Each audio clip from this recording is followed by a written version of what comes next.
ఉద్యమాన్ని కమిట్మెంట్ తోటి నిబద్ధతతోటి ఎట్టి ప్రలోభాలకు ఎట్టి నాయకుల రాజకీయ నాయకుల ఒత్తిడికి రుగ్గకుండా అసెంబ్లీ మీద దాడి చేసినాం, సచివాలయం మీద దాడి చేసినాం, అనేక మిలిటెంట్ ఉద్యమాలు ప్రాణాలకు తెగించి పోరాడినాం. మండల్ కమిషన్ ఉద్యమం అప్పుడు చాలామంది మీరు చిన్న ఏజ్ వాళ్ళు ఉన్నారు. మామూలు ఉద్యమం కాదు, ఒకే రోజు 60 బస్సులు తగిలిపోయినాయి. రామారావు 44 పెంచినప్పుడు కూడా చాలా పెద్ద ఉద్యమాలు చేశాం. అటువంటి ఉద్యమాలతోటి ఈరోజు బీసీలు ముఖ్యమంత్రులు యూపీ, బీహార్, తమిళనాడు, కర్ణాటక, కేరళ అన్ని రాష్ట్రాల్లో బీసీలు ముఖ్యమంత్రులు అయ్యారు.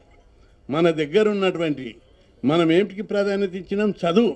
ఎప్పుడైతే చదువుకునే వారి సంఖ్య పెరుగుతుందో అప్పుడు మాత్రమే సమాజంలో మౌలికమైన మార్పు వచ్చి తిరగబడతారన్నటువంటి ఎజెండాతోటి ఉద్యమాలు చేస్తాం. పెద్దలందరూ గమనించాలి. ఏ ఉద్యమమైనా పదవుల కోసం, ప్రయోజనాల కోసం పోరాడతారు. ఇక్కడ నిస్వార్థంగా జాతి చదువుకోవాలి. చదువు ద్వారా మాత్రమే సమాజంలో సమూలమైన మార్పు వస్తుందనే ఒక కాన్సెప్ట్, విజన్ తోటి ఉద్యమాలు చేయడం వల్ల మన దగ్గర ఫీజు రీయింబర్స్మెంట్ ఉంది విద్యార్థులకు 2 తెలుగు రాష్ట్రాల్లో. ఇక్కడ కండిషన్ పెట్టారు కానీ ఆంధ్రలో ఇంకా కండిషన్ పెట్టలేదు. ఇక్కడ కూడా కండిషన్ తీసేస్తున్నారు. మొత్తం ఫీజులు గవర్నమెంట్ భరించేటట్టు జీవో తీపించారు. గురుకుల పాఠశాలలు ఉన్నాయి, దేశంలో ఎక్కడ ఉన్నాయా చూడండి మీరేనా. దానివల్ల చదువుకున్న డాక్టర్లు, ఇంజనీర్లు, కలెక్టర్లు అవుతున్నారు ఈరోజు. బీసీలు ముఖ్యమంత్రుల రాష్ట్రాల్లో కూడా లేవు. మనము తక్కువ చేసుకొని వద్దు. ఈ ఉద్యమాన్ని మరింత మిలిటరీగా తీసిపోయేటట్టుగా సంకల్ప బలాన్ని, శక్తిని, ఐకమత్యాన్ని జాతికి పురికొల్పాలి మనం. అందుకే ఉంటాయి మైనస్, లోటుపాట్లు ఉంటాయి. అల్లూరు సీతారామరాజు చేసినప్పుడు కూడా అనేక మంది వెన్నుపోటు వచ్చారు, పాలకవర్గం పొడిచింది. ప్రతి సందర్భంలో ఈ జాతులకు కొన్ని లోటుపాట్లు ఉంటాయి. పేదరికము, అమాయకత్వము, కొన్ని బలహీనతలు ఉంటాయి. ఆ బలహీనతలను పాలక వర్గం ఎప్పుడూ కూడా ఉపయోగించుకొని దెబ్బతీయడానికి కుట్రలు చేస్తుంది. నాయకులను మనమందరం తప్పనిసరి ఈ జాతిని అర్థం చేసుకుని జాతి, పోరాడడానికి ముందుకు రాని జాతి, అనైక్యత గురి అయ్యే జాతి, ఆత్మవిశ్వాసం లేని జాతి.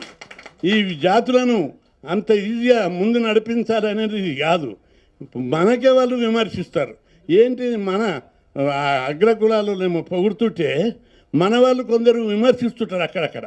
మొన్న అప్పుడు చూసాం, మొన్న చర్చ జరిగింది టీవీలో చాలా పెద్ద ఎత్తున. ఏంటిదంటే తెలుగు సమాజం లోపల నిశ్శబ్ద విప్లవం వచ్చింది. ఎట్లా అని చర్చ జరిగితే ఇక్కడ 10 ఏళ్ల కింద రోడ్ లేస్ట దగ్గర, బిల్డింగ్లు కట్టే దగ్గర పాలమూరు లేబర్, ప్రకాశం లేబర్, శ్రీకాకుళం లేబర్ ఉంది. ఇప్పుడు ఎవరున్నారు? బీహార్ లేబర్, ఛత్తీస్గఢ్, ఒరిస్సా లేబర్ ఉంది. మన లేబర్ ఏమైంది? చదువుకుంటారు గురుకులాలల్లా, హాస్టళ్ళల్లో ఫీజు రియంబర్స్మెంట్, స్కాలర్షిప్లలో చదువుకొని చాలా ముందుకు వచ్చి డెవలప్ అవుతున్నారు. ఒక తరం, 2వ తరం, 3వ తరం, ఇంకా 10 ఏళ్ళు అయితే అందరు ఇంజనీర్లు, గ్రాడ్యుయేట్లు, పీజీలు చదివి చాలా డెవలప్మెంట్ అయ్యేటటువంటిది గుణాత్మకమైన, పరిణామాత్మకమైన పరిణామాలు సమాజంలో చోటు చేసుకుంటున్నాయి. ఇప్పుడు ఒక గొప్ప కార్యక్రమం జరిగినప్పుడు తప్పనిసరి లోటుపాట్లు ఉంటాయి. ఈ జాతి లోపల అనైక్యత లేదా అమాయకత్వం వచ్చిన జాతి ఇది. మనం చేసిన సేవను కూడా గుర్తించిన జాతి ఇది. మనకు సేవ చేస్తుర్రు అని సేవ కోసం, గుర్తింపు కోసం కాదు పోరాటం. ఈ జాతిని పట్టి పీడిస్తున్నటువంటి దోపిడీ, పీడన, వివచ్చ, అమాయకత్వ, అజ్ఞానం నుంచి ఈ జాతిని విముక్తి చేసేటటువంటి గొప్ప పోరాటము, విప్లవాత్మకమైన పోరాటం. కాబట్టి తప్పనిసరి ఉంటాయి. మనం ఇవన్నిటిని కూడా మన అలాంటి విజ్ఞులు, పెద్దలు, మీరు కూడా కులాలలో ఎదుర్కొంటున్నారు, సమాజంలో ఎదుర్కొంటున్నారు. కాబట్టి ఇవన్నీ ఉంటాయి. వీటిని అన్నిటినీ నిబద్ధత, నిజాయితీ, అంకిత భావము, చరిత్ర, విజన్ ఏమున్నాయో అవన్నింటిని చూసుకొని ఈ లోటుపాట్లను సవరించడానికి ప్రతి ఒక్కరం ప్రయత్నం చేయాలి. ప్రతి ఒక్కరు వస్తారు. మీరు నా గురించి కూడా మీకు చెప్పాలి. నేను ఉద్యమం చేయడానికే ఉద్యోగం రాక, చదువులేక కాదు. నా డిగ్రీలు అన్నీ కూడా యూనివర్సిటీ ఫస్ట్, బీకామ్లో యూనివర్సిటీ 3rd ర్యాంక్, ఎల్ఎల్బిలో యూనివర్సిటీ ఫస్ట్, ఎల్ఎల్ఎంలో యూనివర్సిటీ ఫస్ట్. నేను ఇట్లా డిగ్రీ పాస్ కానిదే bank officer, union bank, Andhra బ్యాంక్లో జాబు, గ్రూప్ 2లో డిప్యూటీ తహసీల్దార్ జాబు, గ్రూప్ 1లో ఇంటర్వ్యూ దాకా. ఇట్లా ప్రతి దాంట్లో ర్యాంకులు వచ్చాయి. ఎన్టీ రామారావు 82లోనే నాకు మంత్రి ఎమ్మెల్యే ఇచ్చి మంత్రి పదవి ఇస్తున్నాడు. ఎందుకు చెప్తున్నా అంటే సందర్భం వచ్చింది కాబట్టి చెప్పాలని. కాబట్టి ప్రతి సందర్భంలో అవకాశాలు వచ్చినాయి. ఏదో అలా తప్ప జాబులు లేక ఏం లేక రోడ్డు మీద తిరుక్కుంటారు. అదే ఈ జాతి లోపల గుణాత్మకమైన పరిణామాత్మకమైన మార్పు తీసుకురావాలి. చదువు ద్వారా మాత్రమే ఈ కులాలు డెవలప్ అవుతాయి అనే కాన్సెప్ట్ మీద అనేక మంది వక్రీకరించారు. చదువు మీదనే కొట్లాడతారు. హాస్టళ్లకు, గురుకులాలకు, స్కాలర్షిప్లకు ఇస్తాయా ఇట్లా పెట్టారు. ఆ స్కాలర్షిప్లే అనేక మంది జీవితాలను ఐఏఎస్లు చేసాయి. ఆ స్కాలర్షిప్లే అనేక మంది డాక్టర్లను చేసాయి.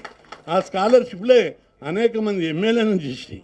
కాబట్టి సమాజంలో మార్పు కోసం, ఈ మార్పు కోసం మనం ప్రయత్నం చేస్తున్నాం. మార్పు ఇతర రాష్ట్రాలతో పోల్చినప్పుడు కనిపిస్తుంది మనకు. కాబట్టి ఈ మార్పు లోపల చాలా వరకు మన వాళ్ళే మనను ఏదైతే చూపుతుంటారు, ఈ కులాలకు పేదరికంతో, అమాయకత్వంతో, అజ్ఞానంతో మనలోనే రాగద్వేషాలు, ఈర్ష అసూయలతోటి మననే విమర్శిస్తారు. పెరక సంఘంలో కూడా విమర్శించేటోళ్ళు ఉంటారు, గౌడ సంఘంలో ఉంటారు, మున్నూరు కాపు సంఘం అన్నీ వదులుకొని చేస్తున్నాడు. ఆయనకు కూడా పుల్లలు పెట్టుతాడు. ఏం పనిలేదా కొండదేవయ్యకు? రోజు 24 గంటలు తిరుగుతుడు, ఏదో లాభం ఉన్నది అనుకుంటారు. ఏం లాభం ఉండదు. ఆయన ఏ బిజినెస్ చేస్తే కోట్లు సంపాదిస్తాడు. జాతికి న్యాయం చేయాలని కొట్లాడతాడు. ఇట్లా అన్ని సంఘాలకు వారి వారి వ్యవహారాలు, పద్మశాల సంఘం, గౌడ సంఘం, యాదవ సంఘం వాళ్ళు వదులుకొని వాళ్ళందరూ చేస్తున్నారు. చేస్తుంటే కూడా ఏదైతే చూపెట్టేవాళ్ళు ఉంటారు, విమర్శించేటోళ్ళు ఉంటారు. ఉండాలి కూడా, ఉంటే తప్పు పట్టద్దు. మనం దాన్ని పాజిటివ్గా తీసుకోవాలి. మనం లోపం లేనప్పుడు విమర్శను కూడా నేను ఒకటి చెప్తా, ప్రతి మీటింగ్లో సమర్థుడు ఎవరున్నా వానికి అవకాశం, బాధ్యత ఇవ్వండి. మనం విమర్శిస్తున్నాడని కాదు, ఆర్గనైజ్ చేసేటోడు, మీటింగ్లు పెట్టేటోడు, చైతన్యం చేసేటోడు, ఉద్యమం నిర్మించేటోడు ఎట్లున్నా సరే విమర్శించినా వాళ్ళకి బాధ్యత ఇచ్చి నాయకత్వం ఇవ్వాలని చెప్తా. అది నాయకత్వంలో మనందరం కూడా పాటించాలి. నాకు డబ్బా కొట్టేటోడు లేకపోతే నన్ను ఎలుగెత్తటోడు అని కాదు. జాతి ప్రయోజనాల కోసం, జాతి కోసం పోరాడేటటువంటి వాడు, అంకిత భావం ఉన్నవాడు, ఈ జాతికి ఒక డెవలప్మెంట్ కోరేవాడు, విమర్శకుడు అయిన వాళ్ళను మనం ప్రోత్సహించవలసిన అవసరం ఉంది. పాజిటివ్గా తీసుకోవాలి. మనం విమర్శను పాజిటివ్గా ఎప్పుడైతే తీసుకుంటామో అప్పుడే అది నిజమైన నాయకుడు లక్షణం. కాబట్టి మీరందరూ పెద్దలు ఈ ఉద్యమాన్ని, సరే ఇవన్నీ లోటుపాట్లు ఉన్నాయి, అంతకంటే ఎక్కువ ఉన్నాయి ఇంకా చెప్పాలంటే. ఆ లోటుపాట్లు కాదు మనం చెప్పుకోవాల్సింది. ఇంకా ఈ ఉద్యమాన్ని ఎట్లా ముందుకు తీసుకుపోవాలి. ఒక్క రాష్ట్రంలో బలమైన ఉద్యమం నిర్మిస్తే కేంద్ర ప్రభుత్వం ఉరుకుతుంది. చాలామంది రామకోటి వచ్చిర్రు, వెంకన్న గౌడ్ వచ్చిర్రు, వీళ్ళందరూ ప్రధానమంత్రిని కలిసినప్పుడు నేను ఆయనకు చెప్పాను, సార్ మీరు చరిత్రలో నిలబడాలి. మీకు ఇల్లు లేదు, ఊరు లేదు, ఆస్తి లేదు, కుటుంబం లేదు, గాంధీని మర్చిపోతున్నారు, నైరుని మర్చిపోతున్నారు, వల్లభాయ్ పటేల్ను మర్చిపోతున్నారు, స్వతంత్రం తెచ్చినోళ్ళు. కాకపోతే అంబేద్కర్ గల్లీ గల్లీలో విగ్రహం పెడుతున్నారు. బీసీలలో అంబేద్కర్ పోస్ట్ ఖాళీగా ఉన్నది. మీరు ఆ అంబేద్కర్ చట్టసభలో రిజర్వేషన్లు వెళ్తే మరో అంబేద్కర్ అయితే ఎంబడే లేచి ఇట్లా పట్టుకున్నాడు. ఇట్లా లేచి ఇట్లా పట్టుకొని कृष्णा जी हमको भी है करना बोल के मेरे पीछे कौन है आप गड़बड़ करो करे तो हम करेगा అన్నాడు. అంటే మనం ఉద్యమాలు చేయాలి, బంధులు ఇవ్వాలి, రస్తరోకలు చేయాలి. ఇంకో మాట కూడా हरियाणा में कैसे करे देखो दिल्ली की पानी बंद करे जब हम लोग वो एक्सेप्ट करे वो डिमांड्स. మనం కూడా ప్రజా జీవితాన్ని కొద్ది ఇబ్బంది అయినా కూడా స్తంభింపజేసేటటువంటి ఉద్యమాలు చేయాలి. నేను అసెంబ్లీని 78 సెప్టెంబర్ 20 అన్నాడు. మీరు పేపర్లు తీసి చూడండి. RSU, PDS, SFI, ASF, DS అప్పుడన్నీ విప్లవ వామపక్ష విద్యార్థి సంఘాలు. నేను దానికి చైర్మన్ ఉండి 2000 మందిని అసెంబ్లీ లోపలికి తీసుకుపోయి తుక్కు వరవరితే ఆల్ ఇండియా బ్యానర్ ఐటమ్ అది అట్లా అయ్యింది. ఆ రోజే చెన్నారెడ్డి హాస్టల్ 500 ఇచ్చారు. అట్లాంటి మిలిటెంట్ ఉద్యమాలు మనం నిర్మించాలి. అది ఒక్కరికే పరిమితం కాదు. ఇప్పుడు కూడా కొత్త తరం చాలామంది యువకులు ఉన్నారు, యూనివర్సిటీలు ఉన్నారు, వచ్చారు యూనివర్సిటీ విద్యార్థులంతా. వాళ్ళు నాయకుడు ఒక్కడే ఉంటాడు ఉద్యమాన్ని నిర్మించడం. మన పెద్దల అన్న నారాయణమూర్తి గారు, ఆయన స్ఫూర్తి, విప్లవాల స్ఫూర్తి, పాటల స్ఫూర్తితోటి ఎంతోమందికి ఎన్నో నాయకత్వ లక్షణాలు వచ్చినాయి, ధైర్య సాహసాలు వచ్చినాయి. అందుకే పెద్దల్ని విట్టించి ఇక్కడ కూర్చోబెట్టాం. ఉద్యమం లోపల తెగింపు, సాహసం. ఇప్పుడు నాకేం అవసరం ఉంది ఈ ఏజ్లా, లేదా ఇంకా అన్ని అవకాశాలు ఉన్నాయి. ఎక్కడ పోతే కూడా నాకు కాదు, నా చివరి రక్త బొట్టు వరకు కూడా జాతికి అర్పితం చేయాలి. చట్టసభలో ఎత్తుగడలని ఎందుకు తెలుసా? ఇవి ఎత్తుగడలు నాకోసం కాదు. చట్టసభలో రిజర్వేషన్లు ఈ స్థానిక సంస్థలు చాలా చిన్న ఐటెం. చట్టసభలో రిజర్వేషన్లు సాధించడానికి ఎత్తుగడగా పోవాలనేది ఈ ఉద్యమం అక్కడ డైవర్ట్ అవుతుంది కొంతసేపు అని ఇట్లా అంచెలంచెలుగా తీసుకొని పోతున్నారు. కాబట్టి కుల పెద్దలు అందరూ వచ్చిర్రు. మీరందరూ కూడా ఈ ఉద్యమంలో భాగస్వాములు. మీరు యూనిట్స్ ఉన్నాయి, జిల్లాలలో యూనిట్స్ ఉన్నాయి. యూనిట్స్ లోపల పార్టిసిపేట్ చేస్తలేరు చాలామంది. మేము జిల్లాలకు ఫోన్ చేసినప్పుడు అక్కడ జాకులు ఏర్పాటు చేసినాం. కుల సంఘాలు వస్తున్నాయని అడుగుతున్నా. కొన్ని సంఘాలు వస్తున్నాయి, కొన్ని సంఘాలు రావడం లేదు. అందుకే మీరు మీ యూనిట్స్కు చెప్పి ప్రతి ఒక్కరు పార్టిసిపేట్ అయ్యేటట్టుగా, పబ్లిక్ పార్టిసిపేట్ కావడము, ఊళ్ళోకి ఆ మెసేజ్ వెళ్ళిపోవడము జరగాలనే. ఇప్పుడు సంఘాలు అన్నీ ఉంటేనే ఈ ఉద్యమం బలంగా పునాదులతో పోతుందని. ఇప్పుడు నేను స్కాలర్షిప్లది, ఫీజులది, ఉద్యోగాలది ఎన్నో ఉద్యమాలు చేస్తున్నా. అప్పుడు సంఘాలను ఇన్వాల్వ్ చేయలే. పోరాడి కలెక్టరేట్లు ధ్వంసం చేసిన, మంత్రాన్ని గెరావ్ చేసిన, అనేక ఉద్యమాలు, బిల్టెడ్ ఉద్యమాలు చేసిన, ఇది యూత్ తోటే చెప్పించాను. ఇప్పుడేంటిదంటే ఈ ఉద్యమం బలంగా వెళ్ళాలి, ప్రజల ఉద్యమంగా మారాలి. నాయకులను కన్విన్స్ చేసి ఆపుతారు, కానీ కన్విన్స్ చేస్తే ఆపితే ఆగదు కావద్దు. తెలంగాణ ఉద్యమం ఎట్లా ప్రజా ఉద్యమం అయిందో ఈ ఉద్యమం కూడా అట్లా కావాలని మనమే కొందరం నడపవచ్చు. కానీ ప్రజా ఉద్యమంగా అనివార్యంగా కేంద్ర ప్రభుత్వం ఒప్పుకునేటటువంటి ఉద్యమంగా చేయాలి. అధికారము వాళ్ళ చేతులు ఉంది, కుర్చీ వాళ్ళంత ఇది ఇవ్వరు. ఆ కుర్చీ మనకి ఇవ్వాలంటే ప్రజా ఉద్యమం, తెలంగాణ ఉద్యమంలో కావాలి. అందుకోసం మన యూనిట్స్కు, జిల్లా కమిటీలకు, జిల్లా కమిటీలు, తాలూకా కమిటీలకు ఇన్వాల్వ్మెంట్ చేయాలనేది ఈ ఉద్దేశం, ఈ సభ యొక్క ఉద్దేశం. పెద్దలందరూ మీ మేధాశక్తిని, సంకల్ప బలాన్ని జాతి నిర్మాణం కోసం, జాతి ప్రయోజనాల కోసం ఒక్కసారి ఒక నెల రోజులు మీ మేధాశక్తిని, మీ యొక్క సంకల్ప బలాన్ని జోడించినట్టయితే తెలంగాణ ఉద్యమం కంటే బలంగా అవుతుంది. ప్రాంతీయ ఉద్యమం బలపడడానికి దశాబ్దాలు పడుతుంది, కుల ఉద్యమం నెలలలో బలపడుతుంది. కాబట్టి ఎప్పుడు మనం ఎన్టీ రామారావు 44 పెంచినప్పుడు చూసినాం, 3 సార్లు శాస్త్ర బంద్ చెప్పాము. మండల్ కమిషన్ అప్పుడు 2 సార్లు బంద్, 2 సార్లు 2000 ఒకసారి, ఇంకొకసారి, అప్పుడు కూడా 3 సార్లు బంద్ జరిపాము. ఇప్పుడు ఒకటేసారి బంద్ జరిపాము. ఇసుంటి కార్యక్రమాలు ఇప్పుడు బంద్ జరపాలని కాదు, ఉద్యమం బలమైన ఉద్యమాన్ని చేస్తే కేంద్ర ప్రభుత్వానికి శక తలగాలి, తలిగితే అప్పుడు రాజ్యాంగాన్ని సవరిస్తారు. అట్లాంటి ఉద్యమం కోసం మీరు అందరూ మీ యొక్క పాత్ర చెప్పాలి. మీరు పాజిటివ్ మనస్తత్వమే మనం అనుకుందాం. ఎందుకంటే ఈ ఉద్యమం ఒక్కొక్క బొట్టు కలిస్తే సముద్రం అవుతుంది. సముద్రం ఒక్కడిసారి రాదు. అట్లాగే మనమందరం నా పాత్ర ఏంటి, నేను ఎట్లా పోషించాలి, ఉద్యమాన్ని ఎట్లా ముందుకు తీసుకుపోవాలనేది రావాలి. తప్పనిసరి ప్రతి ఉద్యమంలో భిన్న సిద్ధాంతాలు ఉంటాయి, భిన్న రాజకీయ పార్టీలు ఉంటాయి. వాళ్ళందరూ కూడా మనం తొక్కిపెడతారు. ఇప్పుడు ముఖ్యమంత్రి ఒకసారి సందర్భంగా అంటారు, బీసీ ఉద్యమాన్ని అణచిపెట్టే పరిస్థితి లేదు, ప్రతి ఇంట్లో డిగ్రీ పీజీ చదివిన వాళ్ళు ఉన్నారు. అంత మార్పు వచ్చింది, మనం మార్పుకు తగ్గట్టు పోవాలని సీఎం సభలు అందరం చూసాం. కాబట్టి అంత విప్లవం ఉన్నది, మార్పు వస్తుంది. ప్రతి ఇంట్లో గుడిసెలో కూడా డిగ్రీ పీజీ చదివేటోళ్ళు ఉన్నారు, ఇంజనీరింగ్ చదివేటోళ్ళు ఉన్నారు. అట్లాంటి మార్పుకు ఊళ్ళల్లో కూడా వస్తుంది. దానికి మనం ఎట్లా మలుచుకుందాం. ఒక్క రాష్ట్రం, 2 తెలుగు రాష్ట్రాల్లో బలమైన ఉద్యమం చేస్తే తప్పనిసరి కేంద్ర ప్రభుత్వం పార్లమెంట్లో బీసీ బిల్లు పెడుతుంది. ప్రధాని మోడీ బీసీ, ఆయన కూడా ఉంటుంది. కాకపోతే మనం బలమైన ఉద్యమం నిర్మించడానికి మనమందరం ఉంటారు, రకరకాలు ఉంటారు. ధర్మము, న్యాయం కోసం పోరాడేటప్పుడు మహాభారతంలో చూసినాము, రామాయణంలో చూసినాము, అనేక కథలలో చూసినాము. తప్పనిసరి అందరు ఉంటారు. వీరులు, కర్ణుడు ఉంటాడు, దుశాసనుడు ఉంటాడు, శకుడు ఉంటాడు, అందరు ఉంటారు. అవన్నీ మనము ఉద్యమం నడిచే క్రమంలో చెప్పుకొని ఉద్యమాన్ని బలహీనపరచుకోవద్దు.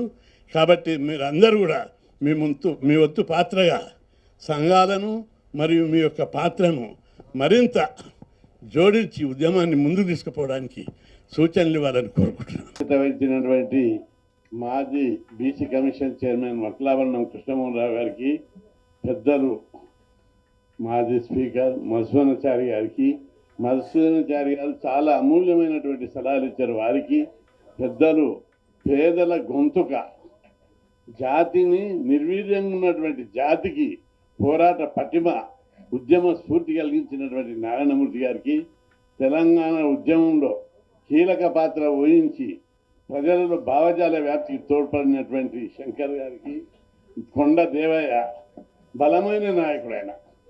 నేను ఎందుకంటే జిల్లాలకు ఫోన్లు చేసినప్పుడు అక్కడ ఏ సంఘం మనుషులు చెప్తలేరు, మేము కొండ దేవన్న సంఘం అని చెప్పి ఉద్యమంలో క్రియాశీలక నిజామాబాద్, కరీంనగర్, ఆదిలాబాద్, వరంగల్ లోపల చాలా క్యాడర్ పెంచుకున్నటువంటి కొండ దేవన్న గారికి, యాదవ సంఘం రాములు గారికి, విజయ్ కుమార్ గారికి సిద్ధాంత పరంగా నిర్మాణాత్మకంగా ఎట్లా చేయాలి ఉద్యమం అని సూచనలు ఇచ్చిన విజయ్ కుమార్ గారికి, ఇంకా చాలామంది చెప్పిన డైరెక్టర్స్, తెలంగాణ ఉద్యమ స్ఫూర్తి కలిగించినటువంటి శంకర్ గారికి, అదేవిధంగా ఆర్టీసీలో బలమైన ఉద్యమాన్ని నిర్మించినటువంటి సోదరుడు హనుమంతు గారికి, ఉపాధ్యాయ సంఘం కృష్ణుడు గారికి, విద్యుత్ ఉద్యోగుల సంఘం నాయకుడు కుమారస్వామి, వెంకన్న గౌడ్. ఈ సంఘాలు ప్రభుత్వంతో గుర్తింపు వదిలినాయి. ఆ సంఘాలు అనుకుంటే కరెంటు సంఘం వాళ్ళు కరెంటు బంద్ చేయగలుగుతారు, ఆర్టీసీలు మొత్తం బస్సులు కూడా బంద్ చేస్తారు. అవి అన్ని రికగ్నైజ్డ్. మళ్ళీ వాళ్ళు నన్ను గౌరవ అధ్యక్షుడిగా పెట్టుకుని నన్నే అధ్యక్షుడిగా, నాకు టైం లేదంటే కూడా పెట్టుకున్నారు వాళ్ళు. అట్లా వివిధ కుల సంఘాలు, దాదాపు 45 కుల సంఘాలు వచ్చాయి, బలమైన సంఘాలు వచ్చాయి. శంకర్ కూడా వచ్చి ఉన్నట్టున్నాడు, ముదిరా సంఘం, అదేవిధంగా అనేక మంది నాయకులు వచ్చారు. పద్మశాలి సంఘం, గౌడ సంఘం, అన్ని సంఘాలు, బలమైన సంఘాలు వచ్చాయి. మోస్ట్ బ్యాక్వర్డ్ క్లాస్ సంఘాలు కూడా వచ్చాయి. వాళ్ళ సూచనలు అన్నీ తీసుకున్నాను. అయితే నాకు ఎలాంటి రాగ ద్వేషాలు, నేను యోగా చేస్తా, మెడిటేషన్ చేస్తా అంటే చెప్పాలి. నాకు రాగ ద్వేషాలు, ఈర్ష్య, అసూయలు ఉండేవి. ప్రతి నాయకుడు నాకంటే పెద్ద కావాలని కోరుకుంటా, మీటింగ్లలో చెప్తా. ఎందుకంటే నాకున్నది లక్ష్యం, నాకు ఒక లక్ష్యం ఉంది, సమాజం, సామాజిక న్యాయం ఉంది తప్ప స్వార్థము లేకపోతే నాకేదో పదవికి ఉపయోగం లేదు. ఈ ఉద్యమాన్ని ఇంత దూరం మనం అందరం కలిసి తెచ్చడం ఎప్పుడు, ఎందుకంటే మనలాంటి ఈ పరిస్థితి మహారాష్ట్రలో జరిగింది. హైకోర్టు స్టే ఇచ్చింది, సుప్రీంకోర్టు కొట్టేసింది, కానీ అక్కడ చిన్న ప్రదర్శన కూడా జరగలేదు. ఈ మధ్యప్రదేశ్ అక్కడ కూడా రిజర్వేషన్ల మీద, లోకల్ బాడీల మీద హైకోర్టు స్టే ఇచ్చింది, కొట్టేసింది, సుప్రీంకోర్టు కూడా కొట్టేసింది. అక్కడ చిన్న ప్రదర్శన, ప్రొటెస్ట్ కూడా జరగలేదు. ఉత్తరప్రదేశ్, కర్ణాటక వీళ్ళంతా చీఫ్ మినిస్టర్లు ఉన్న రాష్ట్రాలు, బలమైన కులాలు ఉన్న రాష్ట్రాలు, చిన్న ప్రొటెస్ట్ కూడా జరగలేదంటే దాని కారణం ఏంటిది? బీసీలలో సామాజిక చైతన్యం ఇంకా రావాలని అర్థం. కానీ మన రాష్ట్రంలో ఒక హైకోర్టు స్టే ఇస్తే తెలంగాణ సమాజం బగ్గుమని వేసింది. అంటే ఇక్కడ చాలా పోరాట పట్టులో ఉన్నటువంటి రాష్ట్రం. నిజాం సర్కార్ నుంచి నేటి వరకు కూడా దోపిడీ, పీడన, వివక్ష, అసమానతలకు వ్యతిరేకంగా మిలిటెంట్ పోరాటాలు చేసిన చరిత్ర తెలంగాణ ప్రజలు. దీన్ని, చైతన్యాన్ని మనం ఇక్కడ ఉపయోగించుకొని ఢిల్లీని ముట్టడించి, ఢిల్లీని ముట్టడించి అన్న కంటే ఉంగబెట్టి చట్టసభల్లో రిజర్వేషన్లు సాధించాలనేది దీని కింద ఉన్నటువంటి అంతిమ లక్ష్యం. స్థానిక సంస్థల రిజర్వేషన్లు ఓకే, కొట్లాడతాం అది. కానీ ఈ చైతన్యం, ఈ పోరాట పటిమ పాలకవర్గ గుండెల్లో నిద్రపోవాలి. పార్లమెంట్లో బీసీ బిల్లు పెట్టి చట్టసభలో రిజర్వేషన్లు సాధించడానికి ఇది ఒక స్టెప్ కావాలనేది మన అంతిమ లక్ష్యం. ఈ దిశగానే ఈ ఉద్యమానికి ప్రాణం పోస్తున్నాం, ఊపిరి పోస్తున్నామని చెప్పి మీ అందరికీ నేను మనవి చేస్తూ, మీరు ఇచ్చిన సూచనలు అందరినీ కలుపుకోపోతారు. ఎవరి మీద ద్వేషం లేదు, ఎంత చిన్న సంఘమైనా కూడా మనలో కలుపుకోపోదాం అనేది నా కోరిక. ఒక్కొక్క నాయకుడిని మన సంఘం ద్వారా అనేక మంది నాయకులను తయారు చేశాం. వాళ్ళు వేరే సంఘాలు పెట్టుకున్నా మన సంఘంలో పనిచేసేవాళ్ళే, వాళ్ళందరినీ కూడా కలుపుకోవాలని. అదేవిధంగా ఆ ఆఫీసర్లు పెట్టారు, జడ్జీలు కూడా పెట్టారు, వాళ్ళందరినీ కలుపుకుందామనే ఆశయం. రెండవది, వాళ్ళు పెద్ద సంఘమా, వాళ్ళ శక్తి సామర్థ్యాలు లెక్క లేదు. ఒక సంఘం ఉంది, పోరాడతారు, కలుపుకుపోతారు. యూనివర్సిటీ సంఘాలు బలంగా ఉద్యమాలు చేస్తున్నారు. వాళ్ళని చూసి ప్రభుత్వం భయపడుతుంది. ఉస్మాన్ యూనివర్సిటీ, పాలమూరు, నల్లగొండ, అక్కడ మనం ఇట్లా పిలిపి వందడే పెద్ద ఎత్తున ఉద్యమాలు చేస్తున్నారు. ఆ సంఘాలను కూడా ఇందులో భాగస్వామ్యం చేద్దాం. ప్రతి కులాన్ని భాగస్వామ్యం చేసి ఉద్యమాన్ని మరింత విస్తరించి ఉధృత స్థాయిలో చేయాలనేదే మన అంతిమ లక్ష్యం. దీనికి వ్యక్తిగత ప్రయోజనాలు కానీ లేవు. జాతి ప్రయోజనాలే పునాది. జాతికి లాభం కలగాలి. ఈ ఉద్యమం జాతికి ఫలాలు ఇవ్వాలి, లక్ష్యం సాధించాలి, ఫలితాలు జాతి అనుభవించాలి అనేది మన లక్ష్యం. కాబట్టి ఇక్కడ ఎలాంటిది లేదు. బన్సుచారి గారు చెప్పారు, ఆయన కూడా ఇన్వాల్వ్ అవుతా ఏ సంఘాన్నైనా కూడా కలుపుకొని ఇప్పుడు కార్యక్రమం మీద పూర్తి అవగాహన వచ్చింది. ఏమేమి చేస్తే ఈ ప్రభుత్వాన్ని, ఇది దీర్ఘకాలిక ఉద్యమం తప్పనిసరి. ఏమేమి మొన్న బంద్ జరిపాము, దాని ప్రభావం ఢిల్లీకి దాకా పోయింది. ఇప్పుడేం జరపాలనేది మన పెద్దలందరూ ఇక్కడ బాగా పొటెన్షియల్ లీడర్లు ఉన్నారు. కొండ దేవయ్య గారు, రాములు గారు, విజయ్ కుమార్ గారు, ఇంకా పరశునాచారి గారు, అన్నగారు, అందరి సపోర్ట్ తోటి ఏమేం కార్యక్రమాలు మిలిటెంట్ పోరాటాలు చేయాలనేదే మన అంతిమ లక్ష్యం. ఉద్యోగ సంఘాలు ఉన్నాయి, విద్యుత్ ఉద్యోగుల సంఘం, ఆర్టీసీ ఉద్యోగుల సంఘం, టీచర్ల సంఘం, వీళ్ళందరినీ కూడా మన దానిలో కలుపుకొని ఉద్యమాన్ని, తెలంగాణ ఉద్యమం ఎట్టనో ప్రభుత్వ రంగ సంస్థలు కేంద్రంలో 45 ప్రభుత్వ రంగ సంస్థలు ఉన్నాయి. బీడీఎల్, బిహెచ్ఎల్, ఈసీఎల్, ఎన్ఎఫ్సి, ఈ సంఘాలన్నిటి కూడా దాన కర్మాచారి చైర్మన్ ఓబీసీ ఉద్యోగులకు. వాళ్ళని కూడా కలుపుకొని అందరినీ, విద్యార్థి సంఘాలు, ఉద్యమ సంఘాలను కలుపుకొని ఉద్యమాన్ని పకడ్బందీగా, మొన్నటిదాకా మన ఉద్యమంలో కాంగ్రెస్ వాళ్ళు కూడా కలిసి ఉన్నారు. ఇప్పుడు వాళ్ళు కలవరు. కాబట్టి మనం బలంగానే ఈ ఉద్యమాన్ని ముందుకు తీసుకుపోవాలి. తెలంగాణ ఉద్యమంలో ఎట్లాంటి రోల్ చేసామో ఆ రోల్ను ముందుకు తీసుకుపోవాలనేది ఆశయం ఉంది. పాలక వర్గాలు ఈ ఉద్యమాన్ని ఎట్లా దెబ్బతీయాలని కూడా ఆలోచిస్తారు. ఎవరు కూడా లొంగేటోళ్ళు లేరు. జాతి ప్రయోజనాలే ముఖ్యం. లొంగేటోరు పోయినా ఐసోలేట్ అయిపోతారు. కాబట్టి ఎవరు కారనే నేను నమ్ముతున్నా. ఎందుకంటే అవకాశం కోసమే కదా ఎత్తుగడలు ఉపయోగించుకున్నా అంతిమంగా జాతి కోసం ఒక కమిట్మెంట్ ఉన్న లీడర్లు ఉన్నారు. తప్పనిసరి వస్తారు, ఉద్యమాలు చేస్తారని చెప్పి ఈ ఉద్యమాని కోసం ఈరోజే పెద్దలతోటి మాట్లాడుకొని దీనికి ఎట్లాంటి ఇప్పటికిప్పుడు చెప్దామని ఉంది. అందరికీ కూడా టైం అయింది. చాలామంది షుగర్ ఉంది, ప్లాన్ ఉంది. మనోళ్ళతో షేర్ చేసుకొని కొండ దేవయ్య, విజయకుమారు, మరుసూరి, ఇంకా బలమైన కుల సంఘాలు ఉన్నాయి, చారుండ సంఘాలు ఉన్నాయి, పునాది ఉన్న సంఘాలు ఉన్నాయి. అందరితోటి మాట్లాడి విద్యుత్ ఉద్యోగుల సంఘం, ఆర్టీసీ మాట్లాడి, మొన్ననేమో ఆర్టీసీ భయపడి బంద్ చేసింది. ఇప్పుడు మనం పిలిపిస్తే బలవంతంగా పోలీసులు పెట్టి నడిపే అవకాశం ఉంటుంది. కాబట్టి అన్నిటి ఛాలెంజెస్ ఎట్లా పెంచాలి, ఏ విధంగా ఉద్యమం ఏటికి ఎదిరి రాలి. ఎందుకంటే మండల్ కమిషన్ అప్పుడు అనుభవాలు ఉన్నాయి. మండల్ కమిషన్ అప్పుడు 400 మంది మీద కేసులు పెట్టారు. మురళీధరరావు కమిషనర్ రామారావు అప్పుడు 600 మీద కేసులు పెట్టారు. 60 బస్సులు కాలబెట్టారు పిల్లలందరూ. ఇప్పుడు కూడా నేను కాలబెట్టాలని అంటలేను, పీస్ఫుల్గా ఉద్యమం చేద్దాం. కాబట్టి పీస్ఫుల్గా చేస్తే కూడా కేసులు పెడుతున్నారు. ఇంతకుముందు కృష్ణమని చెప్పారు, మొన్న 350 మంది మీద కేసులు పెట్టారు. హైదరాబాద్లో 20 మంది మీద కేసులు పెట్టారు. అంటే పెద్ద ర్యాలీ తీసి యాబిడ్స్, రాణిగంజ్, కోటి మొత్తం 200 వెహికల్లతోటి ర్యాలీ తీశారు. అక్కడక్కడ పిల్లలు చేపలతో కొట్లాడి 2 రాళ్ళు వేస్తే కేసు పెట్టారు. తర్వాత డీజీపీ గారితో వాళ్ళందరితో మాట్లాడడం జరిగింది. ఆ కేసు విత్డ్రా చేసుకోవాలి. అన్ని పార్టీలు కలిసి మద్దతు ఇచ్చినాయి. చిన్న చిన్న స్వల్ప సంఘటనలు జరుగుతాయి. ఇక ఫ్యూచర్లో కూడా ఇంకా ఛాలెంజ్ అయిపోతున్నాం. కాబట్టి ఉద్యమాన్ని మరింత పకడ్బందీగా మనం చేయాలి. పెద్దలతో మాట్లాడి డిసైడ్ చేసి ఇంకా అవసరమైతే అందరినీ కూడా కలుపుకొని ఏకాభిప్రాయంతో ముందుకు పోదాం. కొన్ని సోదరులు కొందరికి ఆతృత ఉంటుంది, బలం లేకుండా పిలిపిస్తుంటారు. మళ్ళీ అట్లా కాకుండా బలం ఉండి కూడా మనం అందరినీ కలుపుకొని ఏకాభిప్రాయం కావాలని అడుగుతున్నాం. కాబట్టి తప్పనిసరి ఏకాభిప్రాయంతో ముందుకు పోదాం. నేను వచ్చేది ఏం లేదు, ఉద్యమమే మనకు కావాలి. దీని ఫలితాలు జాతి అనుభవించాలి. కాబట్టి పేరు అవసరం లేదు, ఫలితాలు అవసరం లేదు, ప్రయోజనాలు అద్దెకట్ట అవసరం లేదు.